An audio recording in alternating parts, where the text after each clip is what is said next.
नमस्कार, मी वर्षा सर्वांचं स्वागत करते। आज आपण झटपट होणारे लाडू बनवत आहोत, तेही बिना पाकाचे। तर इथे आपण हा बारीक रवा मोजून घेणार आहोत। बघा, कोणत्याही वाटीने किंवा कपाने तुम्ही रवा मोजून घ्यायचा आहे आणि छान हा स्वच्छ करून घ्यायचा रवा। आता हा मोजून कशासाठी घ्यायचा, तर आपल्याला साखरेचं प्रमाण देखील व्यवस्थित घेता येईल यासाठी रवा मोजून घेतला आहे। तर मी इथे 2 वाट्या रवा घेतला आहे, म्हणजे अर्धा किलो एवढा रवा हा आहे, 500 ग्राम एवढा। तर आता आपण 5-6 मिनिटं हा मध्यम आचेवरती भाजून घेणार आहोत, तूप न टाकता। मस्त असे पेढ्यासारखे लाडू होतात हे आणि भरपूर दिवस टिकतात सुद्धा। तर कधी आपल्याला गोड खावं वाटलं किंवा पाहुणे येणार असतील तर असे झटपट लाडू तुम्ही बनवू शकता। आता हे कमीत कमी 5 ते 6 मिनिटं रवा भाजून घ्यायचा आहे। रवा भाजता वेळेस याचा कलर अजिबात चेंज होऊ द्यायचा नाही आपल्याला, म्हणजे फक्त खमंग असा रवा भाजला पाहिजे, बाकी काळसर किंवा असा सोनेरी रंग आला नाही पाहिजे याला। त्यासाठी मध्यम आचेवरच हा रवा भाजत राहायचा आहे आणि सारखं याला असं फिरवत राहायचं किंवा हलवत राहायचं, म्हणजे सर्व रवा व्यवस्थित एकसारखा भाजला जातो। नाहीतर मग काय होतं, तळाला चिकटतो आणि करपायला लागतो रवा। आणि हो, रवा भाजता वेळेस सुद्धा मी कढई इथे जाड तळाची घेतली आहे। पॅन किंवा कढई घेत असाल तर जाड घ्यायची, म्हणजे छान रवा त्यामध्ये भाजला जातो आणि लाडूला अप्रतिम अशी चव येते।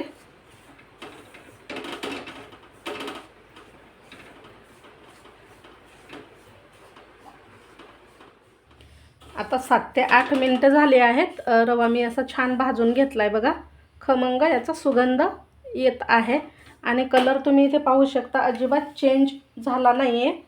यामध्ये आता आपण तूप टाकणार आहोत।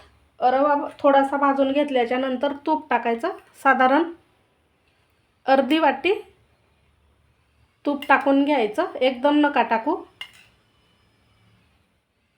आणि यामध्ये मिक्स करून घ्यायचं व्यवस्थित।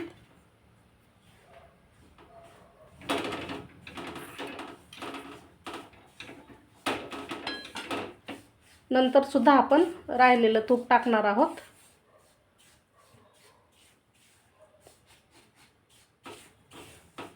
आता तूप टाकल्याच्या नंतर पुन्हा हे 3 ते 4 मिनिटं भाजून घ्यायचं आहे।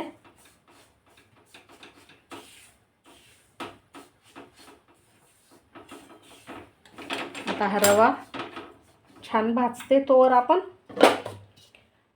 या मिक्सरच्या भांड्यामध्ये साखर टाकून घेणार आहोत। साखर तुम्ही तुमच्या आवडीनुसार कमी जास्त घेऊ शकता।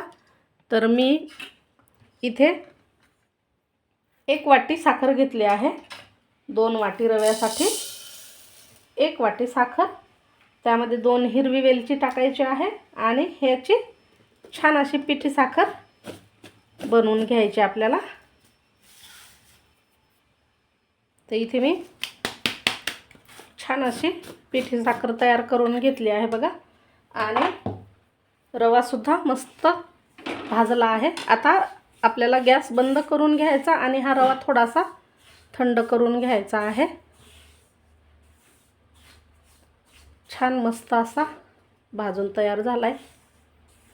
10 ते 12 मिनिटं हा रवा मध्यम आचेवरती भाजून घेतला आहे मी, मस्त खमंग सुगंध येईपर्यंत।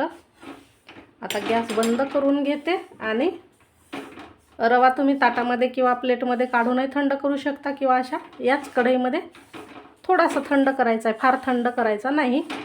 अगदी कोमट झाला की मग आपण लाडू वळायला घेणार आहोत।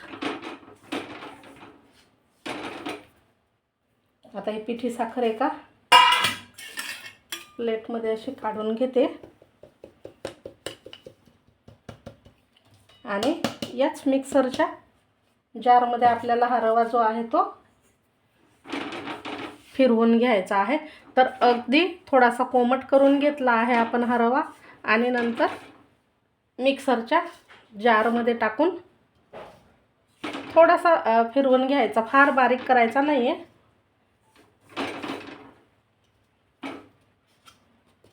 अशा पद्धतीने हा फिरवून घेते.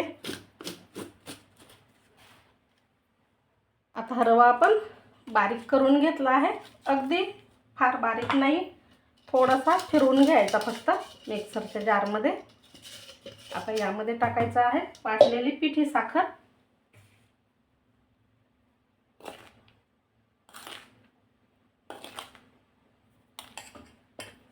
आणि मिक्स करायचं.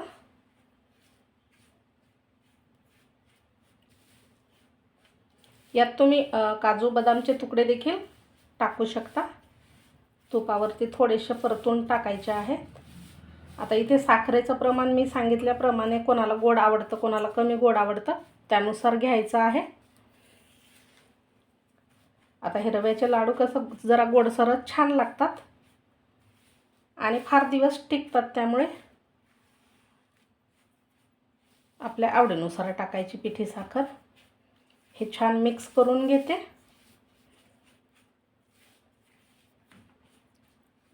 आता ह्या हाताने छान असं मिक्स करून घेतलंय सर्व पिठी साखर यामध्ये. आता आपण लाडू वळून पाहू. लाडू जर छान असे वळता या लागले तर तूप टाकायची गरज नाही आहे, पण जर लाडू छान असे वळता नाही आले तर मग मात्र थोडंसं तूप गरम करून यामध्ये टाकायचं आणि असे लाडू वळायचे आहेत. तर इथे छान लाडू तयार होत आहेत. तर आता यावरती तुम्ही असे बदामाचे किंवा काजूचे तुकडे लावू शकता, दिसायला छान दिसतं म्हणून.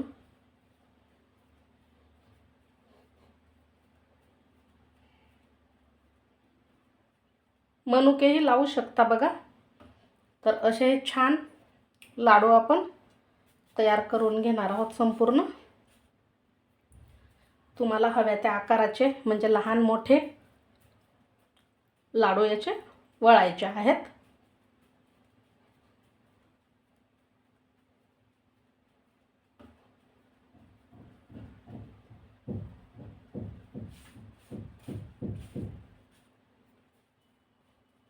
पटापट होतात, फार वेळ लागत नाही लाडू वळायला.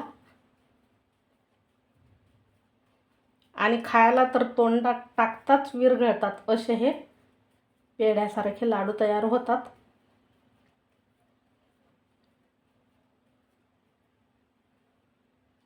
बनवून घेऊ आता.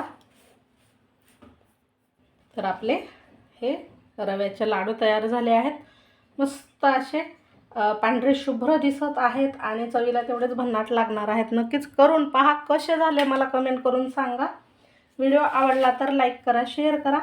भेटू अशाच छानशा आणि झटपट रेसिपीसह.